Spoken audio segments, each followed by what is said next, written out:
আসসালামু আলাইকুম। নবম দশম অধ্যায় ১ বাস্তব সংখ্যা। আজকের ভিডিওতে আমরা বাস্তব সংখ্যা সম্পর্কে ডিটেইলসে জানার চেষ্টা করব। বাস্তব সংখ্যা হলো সেই সব সংখ্যা যেগুলো সংখ্যা রেখায় প্রকাশ করা যায় বা দেখানো যায় এবং বাস্তব জীবনে ব্যবহার করা যায়। বাস্তব সংখ্যার শুরুতে আসে হচ্ছে আপনার স্বাভাবিক সংখ্যা।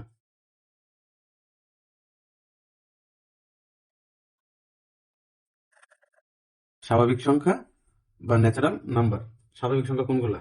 স্বাভাবিক সংখ্যা আপনি এক কথায় বলতে পারবেন যে ধনাত্মক অখণ্ড সংখ্যা। ধনাত্মক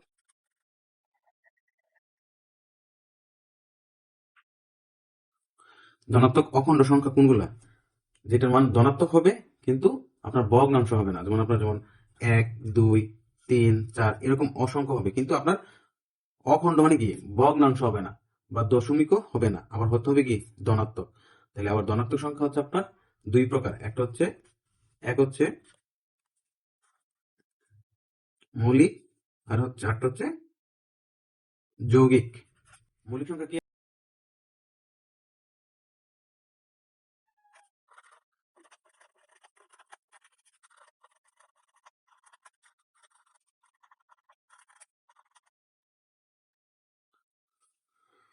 মৌলিক সংখ্যা হচ্ছে যে সংখ্যাকে এক এবং ওই সংখ্যা ছাড়া অন্য কোনো সংখ্যা ছাড়া ভাগ যায় না, তাকে মৌলিক সংখ্যা বলে। মৌলিক সংখ্যা তাহলে হচ্ছে কি ২, ৩, ৫, ৭, ১১, ১৩ এভাবে আপনার যেতে থাকবে। যে সংখ্যাগুলোকে এক এবং ওই সংখ্যা ছাড়া অন্য কোনো সংখ্যা দ্বারা ভাগ যায় না, অর্থাৎ তাদের উৎপাদক থাকবে মাত্র বা গুণনীয়ক থাকবে নিয়োগ থাকবে মাত্র দুটি। যৌগিক সংখ্যা কি? যৌগিক সংখ্যা মৌলিক সংখ্যার বিপরীত। যে সংখ্যা এক এবং ওই সংখ্যা ছাড়া একাধিক সংখ্যা দ্বারা ভাগ যায় বা যে সংখ্যার একাধিক গুণনীয়ক থাকবে দুইয়ের অধিক, আমরা বলতে পারি যে সংখ্যার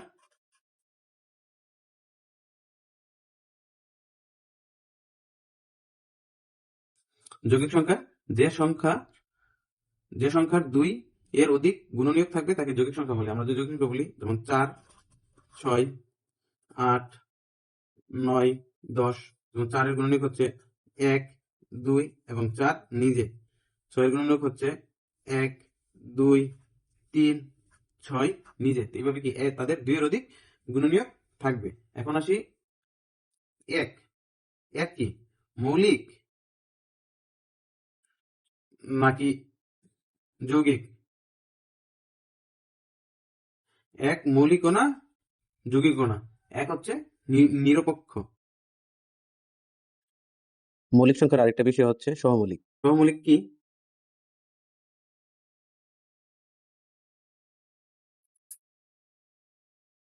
সহমৌলিক হচ্ছে যে সকল সংখ্যার গসাগু এক তাদের পরস্পর সহমৌলিক বলে। এখন আসি হচ্ছে আপনার পূর্ণ সংখ্যা।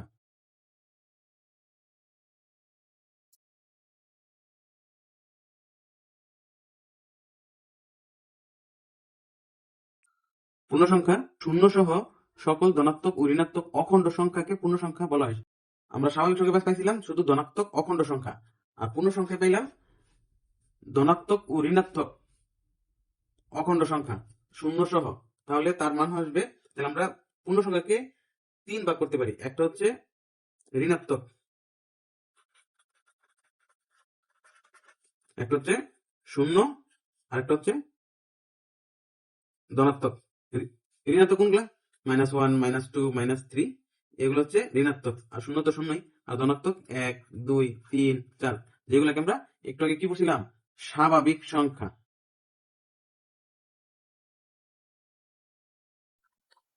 এখন আমরা দেখবো ভগ্নাংশ। ভগ্নাংশ আমরা প্রথমত দুই ভাগে ভাগ করতে পারি,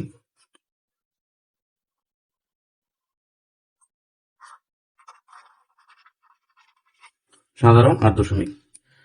সাধারণকে আবার হচ্ছে আমরা তিন ভাগে ভাগ করতে পারি, প্রকৃত, অপ্রকৃত, মিশ্র। প্রকৃত, অপ্রকৃত, মিশ্র। প্রকৃত ভগ্নাংশ কি? আমরা জানি ভগ্নাংশ গঠন হচ্ছে আপনার লব আর হর নিয়ে। হর থাকে নিচে, লব থাকে উপরে। এটা আমরা দুধের সাথে তুলনা করে মনে রাখতে পারি, দুধের হর থেকে উপরে আর অঙ্কের হর থেকে নিচে, হর বাই লব। তো প্রকৃত ভগ্নাংশের মধ্যে হর হবে বড় লব হবে ছোট। তাহলে আমরা 8/5, 13/7, 11/3 এগুলো হচ্ছে আপনার প্রকৃত ভগ্নাংশ। এখন চলেন দেখি অপ্রকৃত ভগ্নাংশ। অপ্রকৃত ভগ্নাংশ হর হবে ছোট, লব হবে বড়। অপ্রকৃত ভগ্নাংশ হর হবে ছোট, লব হবে বড়। 5 10/3, 12/5 এগুলো হচ্ছে আপনার করে দেখবেন প্রকৃত ভগ্নাংশগুলো নিচের হর দিয়ে লবকে একবারও ভাগ করা, যদি আমরা ভাগ দিই তাহলে একবারও যাবে না, কিন্তু অপ্রকৃত ভগ্নাংশে আমরা যদি হর দিয়ে লবকে ভাগ দিই সর্বনিম্ন একবার হলেও যাবে। এখন দেখি মিশ্র ভগ্নাংশ। মিশ্র ভগ্নাংশটা আপনার আমরা পাবো হচ্ছে অপকৃত ভগ্নাংশ থেকে। আমি যে একটু আগে যে ভগ্নাংশটা লিখছিলাম 4/7, এটা কি অপকৃত ভগ্নাংশ। এই অপকৃত ভগ্নাংশটাকে আমরা মিশ্র ভগ্নাংশে রূপান্তর করতে পারবো। মানে মিশ্র ভগ্নাংশটা হচ্ছে আপনার এখানে একটা স্বাভাবিক সংখ্যা থাকবে, আর হচ্ছে আপনার প্রকৃত ভগ্নাংশ থাকবে।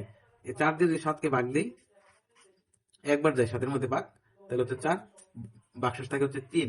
তাহলে আমরা লিখতে পারি এটা সামনে 1, তারপর হরটা যা আছে তাই থাকবে, আর লবের এখানে এই ভাগশেষ 3। তার মানে আমি যদি এখন এটা হচ্ছে আপনার মিশ্র ভগ্নাংশ, এই মিশ্র ভগ্নাংশ থেকে আমি আবার অপকৃতিতে পৌঁছতে পারবো। অপকৃতিতে পৌঁছতে হলে কি করতে হবে, 4 দিয়া এই সামনে যেটা থাকবে এটাকে গুণ দিয়া উপরে লব যেটা থাকবে এটা যোগ করলে আমি অপকৃতিতে পৌঁছে যাব। মিশ্র ভগ্নাংশের মধ্যে এই অংশটা স্বাভাবিক আর এই অংশটা হচ্ছে প্রকৃত ভগ্নাংশ। এখন আসি দশমিক। দশমিক দশমিককেও আপনি 3 ভাগে ভাগ করতে পারেন। একটা হচ্ছে সসীম, একটা হচ্ছে অসীম, আবৃত্ত, আর একটা হচ্ছে অসীম অনাবৃত্ত দশমিক। তো সসীম আমরা কি করতেছি, এখানে এই শব্দটাতে বুঝতেছি এটা সসীম মানে এটা বেশি হবে না, এটা নির্দিষ্ট একটা সংখ্যা হবে। আর এখানে হচ্ছে অসীম, আবার এখানে অসীম। অসীম মানে কি অসংখ্য হবে, অনির্দিষ্ট মানে অসংখ্য হবে। এই অসংখ্যের ভিতরে একটা হচ্ছে আবৃত্ত, একটা হচ্ছে অনাবৃত্ত। এই আবৃত্ত আর অনাবৃত্তটাই এখানে বোঝার বিষয়, কারণ এই অনাবৃত্তটা আমরা এতক্ষণ যতগুলা বাস্তব সংখ্যা পড়ছি এই সবগুলা সংখ্যাকে থাকবে এক পাশে, আর এই অনাবৃত্ত সংখ্যাটা থাকবে এক পাশে। ওই সবগুলা সংখ্যা থাকবে হচ্ছে, আমরা একটু পরে পড়ব হচ্ছে মূলদ আর অমূলদ।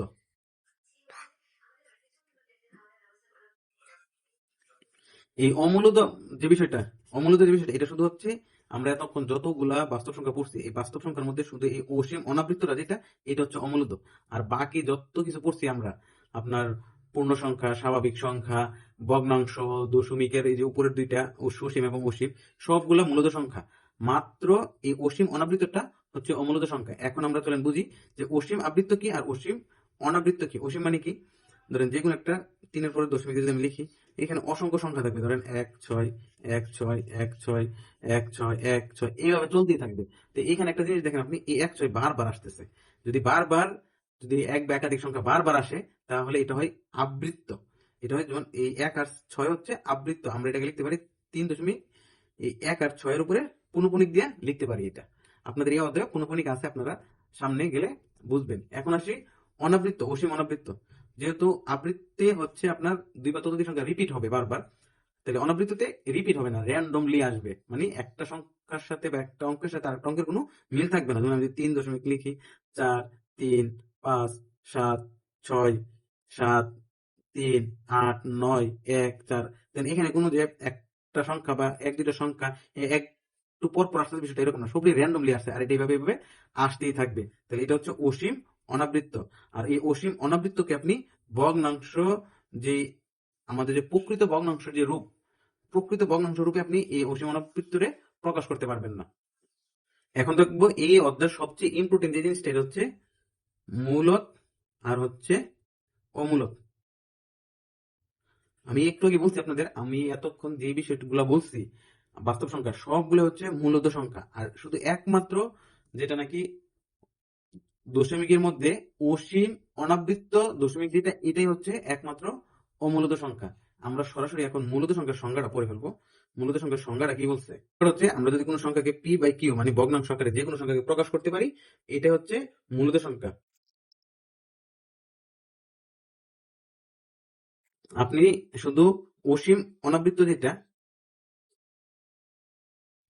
অসীম অনাবৃত্ত যেটা, এটাকে শুধু আপনি এই পি বাই কিউ আকারে প্রকাশ করতে পারবেন না। আর নয়তো আপনি বাকি বাকি যতগুলো সংখ্যা আছে, স্বাভাবিক সংখ্যা, পূর্ণ সংখ্যা, ভগ্নাংশ সংখ্যা, আপনি সবগুলাকে পি বাই কিউ আকারে প্রকাশ করতে পারবেন। অবশ্যই পি বাই কিউর মধ্যে কিউ আপনার নট ইকুয়াল টু জিরো। আপনার Q not equal to zero, কারণ যদি জিরো আমি বসে এটা অসংজ্ঞায়িত হয়ে যাব, যেটা কোনো আপনার মান আসবে না। তাহলে Q is not equal to zero. এবং আপনার পি ও কি হইতেছে দুইটা পূর্ণ সংখ্যা। পূর্ণ সংখ্যা মানে কি? আপনার ধনাত্মক ঋণাত্মক হইতে পারে, শূন্য হইতে পারে, কিন্তু কিউ শূন্য হবে না। পি শূন্য হইতে পারে, কিন্তু কিউ আপনার শূন্য হবে না। এটা হচ্ছে মূলত সংখ্যা। তাহলে অমূলত সংখ্যাটা কি আসে? সংখ্যাটা আসছে হচ্ছে আপনার যে সংখ্যাকে আপনি পি বাই কিউ আকারে প্রকাশ করা যায় না,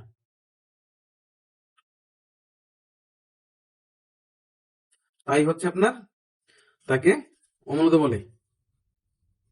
এখানে অবশ্যই পি এবং কিউ পূর্ণ সংখ্যা, পি এবং কিউ পূর্ণ সংখ্যা, আর q is equal to not zero. Q zero হবে না, জিরো এটা অসংজ্ঞায়িত হয়ে যাব। অমূলত সংখ্যা তাহলে কি? অসীম। অমূলত সংখ্যা হচ্ছে আপনার অসীম অনাবৃত্ত দশমিক। তাহলে এটা হচ্ছে আপনি ভগ্নাংশ আকারে প্রকাশ করতে পারবেন না। আবার দেখা গেছে আপনার আবার কোন পূর্ণ সংখ্যার মধ্যে আপনি অমূলত সংখ্যা পাবেন না। তাহলে অমূলত সংখ্যাগুলো কোনগুলা? আপনার এই যে রোড 2, রোড 3, রোড 5, এগুলো হচ্ছে আপনার অমূলত সংখ্যা। আপনি যদি এগুলোকে রোড করেন, আপনার অসংখ্য আপনার দশমিকের পরে সংখ্যা আসতেই থাকবে, এবং এই সংখ্যাগুলা আপনার একটা আরেকটার সাথে মিলবে না, র্যান্ডমলি আসতে থাকবে। তাই এগুলো হচ্ছে আপনার মূলত সংখ্যা। তাহলে এই অধ্যায়ে আমরা কি শিখলাম? আপনাদের বই একটা সুন্দর করে ছক দেওয়া আছে বাস্তব সংখ্যা। আমরা এই অধ্যায়ে পড়ছি হচ্ছে বাস্তব সংখ্যা। আপনাদের বইয়ে সুন্দরভাবে একটা ছক, এই যে এই ছকটা আপনাদের বইয়ে সুন্দরভাবে দেওয়া আছে বাস্তব সংখ্যার শ্রেণীবিন্যাস। এই যে দেখেন বাস্তব সংখ্যা, প্রথমে বাক্য হচ্ছে দুইটা, একটা হচ্ছে মূলত আর একটা হচ্ছে অমূলত। অমূলতের মধ্যে শুধু কি আসছে? অসীম অনাবৃত্তটা আসছে। আর আপনার মূলদের মধ্যে বাকি সবগুলা বাস্তব সংখ্যা সবগুলো আসছে। এই যে এখানে আসছে পূর্ণ সংখ্যা, পূর্ণ সংখ্যা, ধনাত্মক, শূন্য, ঋণাত্মক। ধনাত্মকের ভিতরে আসছে এখানে স্বাভাবিক সংখ্যাটা দেয় নাই। এইখানে যে এখানে স্বাভাবিক সংখ্যা দেয় না, এই যে এইখানে ধনাত্মক যেটা, এটা হচ্ছে স্বাভাবিক সংখ্যা। স্বাভাবিক সংখ্যার ভিতরে আসছে মৌলিক, এক এবং যৌগিক। এদিকে আছে শূন্য, এদিকে আসছে হচ্ছে ঋণাত্মক। আবার এই মূলত সংখ্যা প্রধানত পূর্ণ আর ভগ্নাংশ। ভগ্নাংশের ভিতরে আসছে সাধারণ। সাধারণের সাথে হচ্ছে আপনার সাধারণের আবার তিন ভাগে ভাগ করছে। একটা হচ্ছে প্রকৃত, অপকৃত, মিশ্র। এই অপকৃত আর মিশ্র হচ্ছে কি একে অপরের সাথে সম্পৃক্ত। আপনার অপকৃত মিশ্রে যাবে, মিশ্র থেকে অপকৃতে আসে। আর দশমিকের মধ্যে হচ্ছে আপনার সসীম আর হচ্ছে অসীম আবৃত্ত। এটাও দশমিকের, কিন্তু এটা অমূলদে চলে গেছে। তো আপনারা বুঝতে পারছেন। এরকম ভিডিও পাওয়ার জন্য আমার চ্যানেলের সাথে থাকেন। আশা করি আপনাদের জন্য আরো সুন্দর সুন্দর ভিডিও নিয়ে আসতে পারবো।